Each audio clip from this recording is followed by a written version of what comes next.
Bonjour à tous, bienvenue à un autre épisode de Plus de Millage où vous me voyez caché derrière le Cadillac Escalade IQ, un mastodonte de 4160 kg avec son package exécutif. Vous allez voir ça à l'intérieur. Évidemment, on est dans la version la plus équipée, la plus exclusive de ce véhicule-là. Les fondamentaux, batterie Ultium de 220 kWh avec une autonomie un peu floue, on en reparlera plus tard, mais au-delà de 700 km sans problème. Très hâte de vous montrer ça. Allons-y. Faisons le tour maintenant là, du Escalade IQ. Comme je vous rappelais, un véhicule avec une massinette impressionnante. J'ai battu un autre record sur mon papier de la SAAC maintenant. J'aime quand même le profil, là, puis on voit aussi d'un point de vue d'aérodynamique, GM est allé chercher une petite courbe là, sur le toit là, pour pas augmenter, mais pour améliorer le coefficient de traînée probablement. Puis regardez-moi là à l'arrière, on a vraiment un beau look.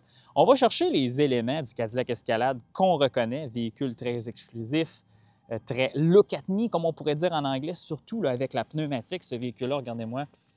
Roue de 24 pouces, pneus LT Michelin, Defender, ah non, c'est des Premacy LTX en fait, 275-50 R24. On a un Frank. Et voilà, ouverture complète. Regardez, on peut clairement mettre 2 sacs de golf dans le Frank. On dirait que ça a été pensé pour ça. Puis ça, c'est le tissu qu'on peut mettre dans le toit en verre là, pour faire de l'ombrage. Et ça, c'est la borne niveau 1. Niveau 2, lave-glace, accès pour la maintenance. Puis c'est assez simple. Puis regardez, ça, c'est dans le Silverado AV, on a de quoi de beaucoup mieux. Une prise seulement 400 watts ici. Je suis un peu déçu. Bon, écoutez, c'est la vie, hein? Et ensuite, 2 fois la manette. Et ça se referme.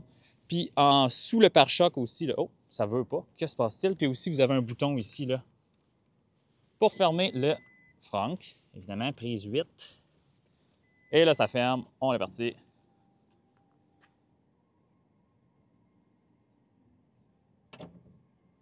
Touc. Signature lumineuse, superbe à l'avant. On va voir si je suis capable de la réinitialiser. Voilà. Ce qui est intéressant aussi la nuit, c'est que ceci s'illumine, incluant le logo Cadillac. C'est très beau, puis j'aime beaucoup la couleur, là, il l'appelle Flare Metallic. C'est un mélange de gris et de teintes de mauve et de bleu et un peu de vert.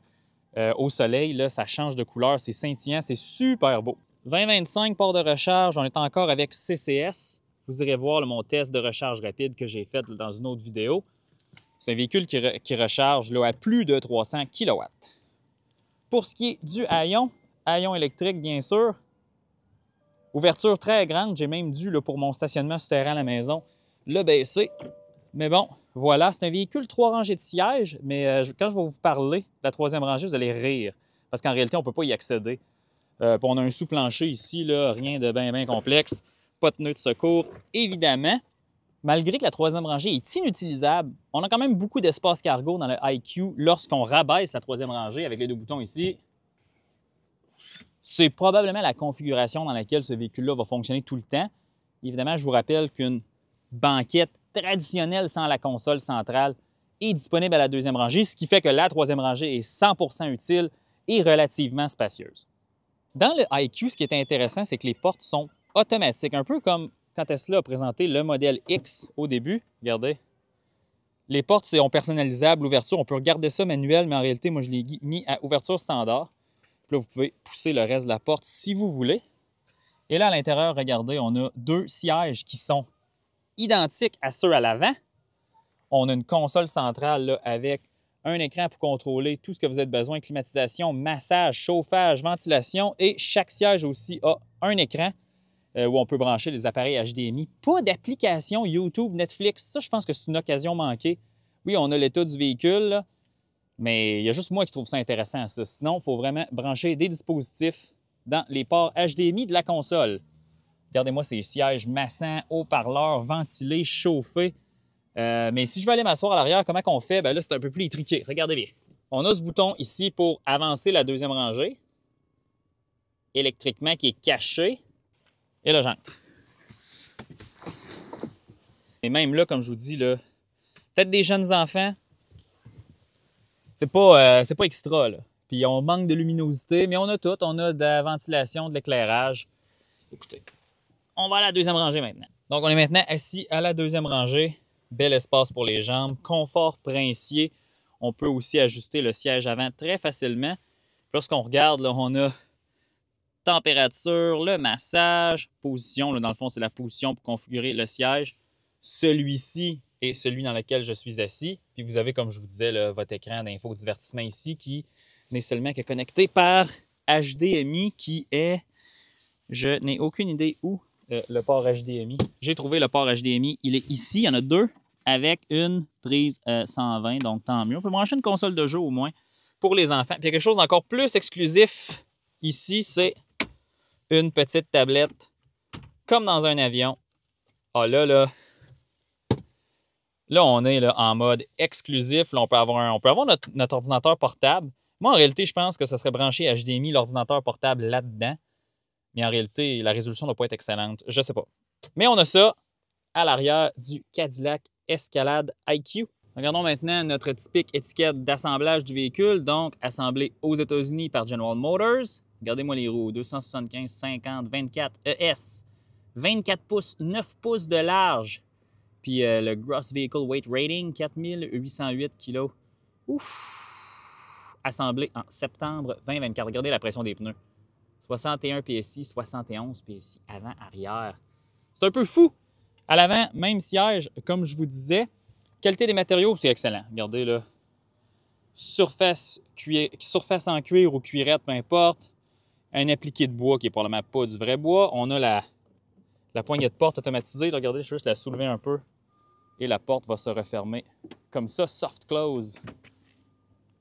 Je la réouvre. Là, dans le fond, il faut être quand même loin pour qu'elle rouvre au complet. Système de son AKG avec les grilles d'haut-parleurs en métal. Et toutes les autres surfaces sont moussées. Fait que là, GM ici n'a pas lésiné. La qualité des matériaux, c'est excellent. Est-ce qu'assemblage, c'est excellent? C'est moyen. OK, je vais vous le dire, c'est de l'assemblage de GM. Pas de mauvais GM, mais de bon GM. Mais ça ne sera jamais au niveau d'une Mercedes. Là, la prochaine chose que je vais aller faire, c'est que je vais aller vous montrer l'interfaçage de l'écran OLED de 30 pouces dans le tableau de bord. Lorsqu'on prend place dans le Cadillac Escalade, on appuie sur le frein et la porte se referme. Et là, le véhicule s'initialise. Vous avez un beau volant, là, 2 branches Cadillac. Je l'aime beaucoup. Les boutons capacitifs avec feedback haptique, ça fonctionne très bien. Super Cruise, évidemment. Les bons leviers Ultium, ça, aucun problème. Et comme dans une Bolt, petite palette pour le freinage régénératif, superbe. Une bonne planche Landroid automotive GM qui fonctionne bien, personnalisable. On peut toujours avoir nos trajets ou informations d'énergie ici. Et vous avez l'écran au centre où on peut tout contrôler ça avec la roulette. Je m'excuse, c'est très sale. C'est la réalité de peu importe, tu laves, c'est toujours sale. Puis là, vous avez votre solution Android automotive. Pas de CarPlay, pas d'Android Auto. C'est terminé ça avec GM, incluant les véhicules thermiques. Et sinon, ça c'est tout le système où on peut contrôler tout le reste du véhicule. Freinage régénératif, l'affichage tête haute, la ventilation, 3 zones, en fait c'est 6 zones plutôt. Tout est là. Allez personnaliser des menus, changer des choses, même le mode arrivée qui est le mode crab walk, on vous le montrera peut-être après. La caméra 360 est là, tout est là et vous avez l'écran du passager ici qui fonctionne de la même façon que l'écran arrière. Et le port HDMI pour le passager avant est juste ici aussi. Chargeur sans fil, votre téléphone ici. Chargeur sans fil, votre téléphone ici. Et à l'arrière, chargeur sans fil pour votre téléphone ici. C'est capoté, hein? Mais l'intérieur, superbe, très silencieux. Il fait bon vivre ici, c'est un peu normal. Puis on a, je pense que GM, c'est les meilleurs là-dedans. Caméra à l'arrière, hein? Ça fonctionne très bien. C'est une des seules qui n'est pas étourdissante pour moi là, à utiliser. Donc ici, j'ai rien à dire. Et console hein, surélevée pour mettre un beau petit poulet. C'est super dans l'intérieur du Escalade IQ.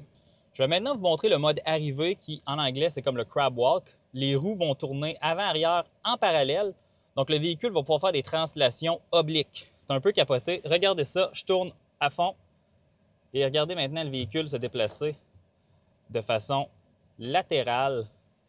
C'est un peu débile, on va se le dire. GM dit que c'est pour entrer dans des espaces de stationnement exigu, mais il n'y a aucun espace de stationnement exigu qui a la longueur du véhicule comme ça. C'est un peu débile. Au volant du Cadillac Escalade IQ, première chose, pas de défi 500 km cette semaine. Essentiellement, la réponse vous est déjà donnée. C'est un véhicule qui peut faire facilement plus de 500 km. Peut-être pas en hiver dans les grands froids. On n'est pas en hiver, donc ça ne servait à rien de le tester. Je préférais tester là, un vrai 10-80% chronométré, pleinement conditionné. La vidéo va être juste là ou là. Je ne sais jamais avec le miroir où est-ce que ça va. Autre chose, j'ai quand même testé l'autonomie réelle et l'efficacité. On m'a donné le véhicule à 83% de recharge.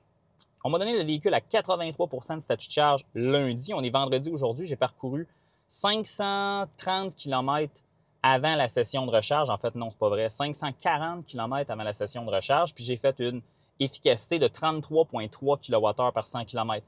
Il n'y a pas de métrique officielle du gouvernement pour ce véhicule-là parce qu'il dépasse la masse nette. C'est comme une camionnette 2500, 3500. Ils ne sont pas tenus d'avoir une norme NRCan, donc il n'y en a pas. Donc, le chiffre d'autonomie, selon GM, c'est genre 750, 790 km d'autonomie. Est-ce que c'est réel? Moi, je pense que c'est plus autour de 700 km d'autonomie l'été, ce qui est très bon. Et la consommation, ben là, j'ai pas de métrique, mais à 33 pour le gabarit, pour un véhicule qui pèse 4160 kg, c'est quand même pas mauvais. On s'entend? Puis qu'est-ce que j'ai fait là, dans ma semaine en termes de conduite? J'ai vraiment là, fait la région métropolitaine de Montréal et les cantons de l'Est sur l'autoroute quasiment toute la semaine là, pour, en 4 jours, faire 542 km. J'ai traîné beaucoup de gens qui ont vraiment apprécié le confort. Puis j'ai pu rouler sur l'autoroute à des bonnes allures. Donc, ça m'a donné un bon échantillonnage de l'efficacité du véhicule. J'ai pas lésiné sur les options, le massage, la climatisation. T'sais, le but, là, c'était qu'on ait un résultat quand même assez précis. Donc, honnêtement, là, avec ce que j'ai vu, là, en utilisant 70% de la batterie, faire 530 km, tu ajoutes 30%, tu es dans le 650-700 km d'autonomie sur l'autoroute. C'est excellent. J'ai rien à dire là. Côté conduite, là, on va entrer sur l'autoroute 10 là, en direction de Montréal. Puis, essentiellement, on va résumer ça très simple. Là. La direction est très vague, mais on a une direction arrière qui fait que le véhicule est facile à manœuvrer dans les stationnements puis dans les rues en ville et relativement facile à stationner aussi avec la caméra 360. Mais on s'entend, on est dans un véhicule de 4160 kg, ça paraît. Le véhicule est confortable, on a une suspension pneumatique et aussi l'amortisseur a aussi une partie qui est magnéto-rhéologique, le Magnetic Ride que Cadillac appelle. Essentiellement, c'est un fluide, c'est de la poudre de fer avec de l'huile. Puis évidemment, avec un électroaimant, on peut contrôler la densité de façon instantanée de ce fluide-là. Vous irez voir sur Internet comment que ça fonctionne, c'est assez fascinant. Ce qui nous donne un confort de roulement là, assez exceptionnel, même sur des roues là, de 24 pouces. 24 pouces, ouf! Mais le reste, le véhicule se comporte comme une camionnette 2500 avec une suspension indépendante aux 4 roues, ce qui n'existe pas vraiment, mais ça donne un comportement qui est très lourdeau, direction super vague. Il n'y a pas trop de roulis parce que la suspension MagneRide et pneumatique permet là, de contrôler le roulis. Mais tu sais, on roule dans les trous à Montréal, là, ça cogne. Comprenez, c'est un mastodonte ostentatoire de 200 000 $, qui est un peu aussi paradoxal parce qu'à 194 000 $, vous payez les taxes, puis à la SAC, il n'y a pas de taxe de luxe parce que le véhicule est au-delà d'une certaine masse. Ça ne fait aucun sens, mais bon. C'est le monde dans lequel on vit. Mais c'est pas mal ça, l'expérience. Très silencieux, la visibilité est exceptionnelle avec toutes les fenêtres qu'on a, mais essentiellement, vous conduisez une camionnette. Mais vous avez 3 rangées de sièges dans le Cadillac Escalade. Aussi, côté puissance, on a là, autour de 650 chevaux là, en tout temps. Et on a là, sur ce véhicule-là le mode V là, pour VMAX, où on va chercher 750 chevaux. C'est relativement rapide, ça a énormément de couple. Mais évidemment, un véhicule de cette masse-là, quand on pense à 750 chevaux et on appuie à fond, c'est pas la même chose. Mais lorsqu'on est décollé, là, 30 km/h et plus, puis on appuie, là, c'est assez impressionnant. Chose que je trouve un peu bizarre avec ce véhicule-là, et là, je l'ai testé chaussée mouillée, chaussée sec. Lorsqu'on appuie à fond, qu'on soit à l'arrêt ou déjà en mouvement, évidemment, le nez du véhicule va se relever. C'est la suspension, le véhicule est mou. Mais on dirait que les roues avant vont perdre un peu de traction et là, la direction là, va s'en aller gauche-droite. Il faut vraiment tenir le volant. On tient le volant très fort, mais c'est impressionnant comment que ça tire de gauche à droite dans le volant. Puis là, j'ai fait essayer ça à plusieurs de mes amis qui connaissent très bien l'automobile comme moi. Puis on est venu à la conclusion que les pneus ne sont pas assez larges. Vous allez me dire, Alexandre, ben voyons donc. Bien, pour un véhicule de ce gabarit-là, de cette masse-là, de cette puissance-là, on croit que les pneus devraient être plus larges et aussi, probablement que la calibration de la livrée de la puissance à l'avant et à l'arrière devrait être vraiment optimisée lorsqu'on décolle le véhicule parce que là, on décolle, le nez lève, puis là, on dirait que les roues avant manquent de traction, mais il met de la puissance en avant aussi, puis là, ça s'en va de tout bord, de tout côté, c'est peut-être pas idéal. Est-ce que c'est fait de faire du 0-100 un Cadillac Escalade IQ? Peut-être pas, mais ça reste que Cadillac a passé du temps à développer ce véhicule-là. Et voici ce qui met fin à notre revue du Cadillac Escalade IQ 2025 avec son package exécutif. Qu'est-ce qu'on a à dire? Bien, c'est un véhicule qui est opulent, c'est un véhicule qui représente l'esprit du Cadillac Escalade, un véhicule qui est en vente depuis plus de 20 ans quand même. Le GM, il y a beaucoup de succès avec cette gamme de véhicules-là. Il y a même une version L qui va être disponible à partir de cette année, donc l'équivalent là, du Cadillac Escalade ESV, un peu plus long. La prochaine question, c'est, étant donné maintenant qu'on est capable d'avoir un VUS pleine grandeur électrique GM avec la batterie de 212 kWh, ça devrait être assez simple de juste prendre une cabine de Chevrolet Tahoe et la mettre par-dessus. Ça viendra, je crois. Je ne pense pas que GM va manquer l'occasion de le faire. Est-ce que c'est un véhicule qui est compétitif? Je pense que c'est un véhicule qui est un peu plus unique, qui joue dans des plates-bandes différentes. Ce qui est important de voir aussi, c'est qu'au moins d'un point de vue de recharge rapide, faire des road trips, l'autonomie, l'efficacité, je pense que l'Escalade IQ livre à la marchandise parce que dites-vous qu'à 33 kWh par 100 km l'automne, c'est bien. Et mes collègues, là, j'ai gardé l'historique de mes collègues journalistes avant, sont autour de 31-32. C'est pas mauvais. Donc, oui, c'est ostentatoire. Oui, est-ce que c'est vraiment nécessaire? Oui, la massenette est ultra élevée. Oui, les pneus sont énormes. Oui, toutes ces choses-là. Mais dans le passé, lorsque le Cadillac Escalade existait, et on n'avait aucune idée là, que ces véhicules-là existeraient peut-être 10 ans plus tard, on aurait passé les mêmes commentaires sur le Cadillac Escalade thermique avec le 6,2 litres de Corvette. Donc, est-ce que le Cadillac Escalade IQ continue de pousser l'enveloppe, continue d'être over the top? Absolument. C'était Alexandre pour Plus de Millage. On se laisse là-dessus.